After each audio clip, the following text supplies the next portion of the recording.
So, we finally have a decent movie here in 2025. It took a couple months, but yes, we have a movie that I would deem to actually be pretty great. Because I just saw Novocaine, the brand new film starring Jack Quaid. This is sort of an action comedy where he plays a guy who has this condition where he can't feel pain. It's a very simple concept, and the actual story they tell with this guy, with him kind of chasing this girl that he had just met and kind of fell in love with at first sight, right? She's been kidnapped by these bank robbers. He needs to get her back, and because he has this ability to not feel pain, that makes him pretty good at naturally fighting really bad dudes. This is a movie that really could have ended up being a very generic and boring sort of action comedy. We just had one recently with Ke Huy Quan. We get a bunch of these types of films that have very simple concepts, that open themselves up to have some really fun creative action, and usually revolve on some sort of love story. These films are usually kind of dull and just the types of movies you put on in the background, that, you know, straight to streaming style movies. But every now and then you get a film like Novocaine, which actually takes its concept and takes it as far as it can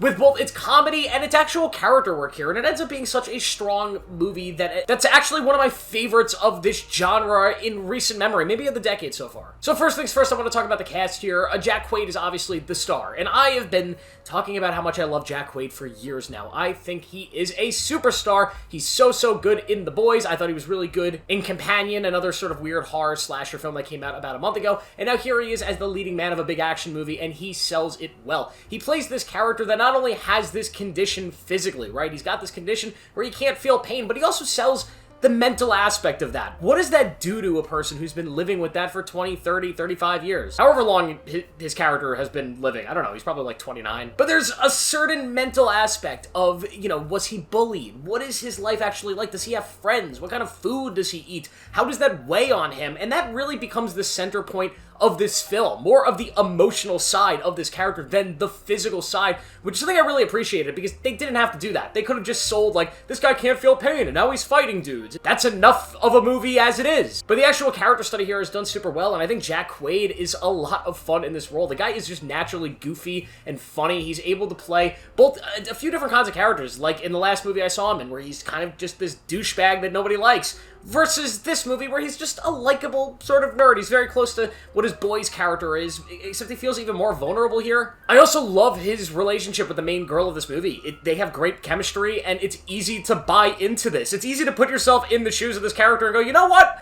I would be chasing these bank robbers down too. Maybe not as efficiently, because I don't have that Novocaine power stuff, but yeah, I get it. You also have Ned from Spider-Man. I'm sorry, I don't know his real name, and I don't feel like looking it up because he's Ned. He is Ned from Spider-Man, being in another movie where he's essentially playing Ned from Spider-Man. Yeah, he's kind of like the guy in the chair, and you know what? Everybody needs a guy in the chair. Even Novocaine needs a guy in the chair, and Ned is, of course, the best guy in the chair there is. He's so good in this movie, and a lot of the best comedy and the biggest laughs of this movie come from his character, and I really love how they got him involved, specifically in the latter act of the movie when his character really gets physically involved. I wish there was a little bit more of him, but he's still great. This movie has a very good pacing, right? The first, like, 20 minutes is really setting up the characters and the plot, which in most movies like this would be the boring half of the movie, but because Jack Quaid and the love interest here have so much chemistry together, it actually works really well, that opening act, learning about who these characters are and the themes of the films. And once it starts getting into the action thing, it's just kind of big sequence after big sequence, creative ways of using this guy's condition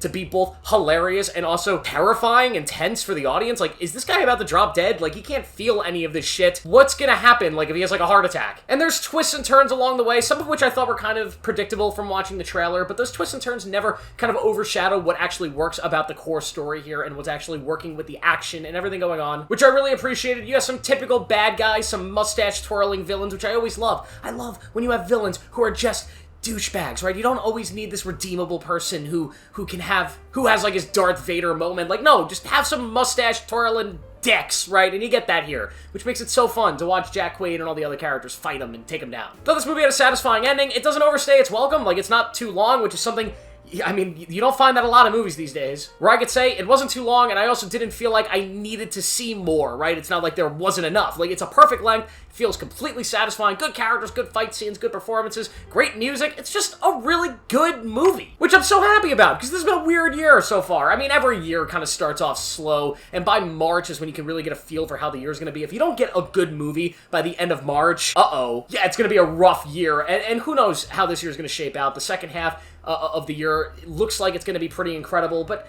Nobody ever knows. But so far, Novocaine, best movie of the year. It's incredible, and I recommend you go check it out this weekend. I'm gonna give Novocaine a 4 out of 5. Yeah, I really enjoyed this one. And I want to see Jack Quaid getting more starring roles in movies like this. This guy is actually, in my opinion, a super talent. I think he is going to be one of the best actors to watch out for over the next 10 years. I think he's so good. Hopefully the world will realize that soon. Maybe if Novocaine does super well at the box office, people will notice. Thank you guys for watching. What do you think of Novocaine? Let me know down below. Make sure to like this video, subscribe for more, turn on notifications. I'll see you in the next one.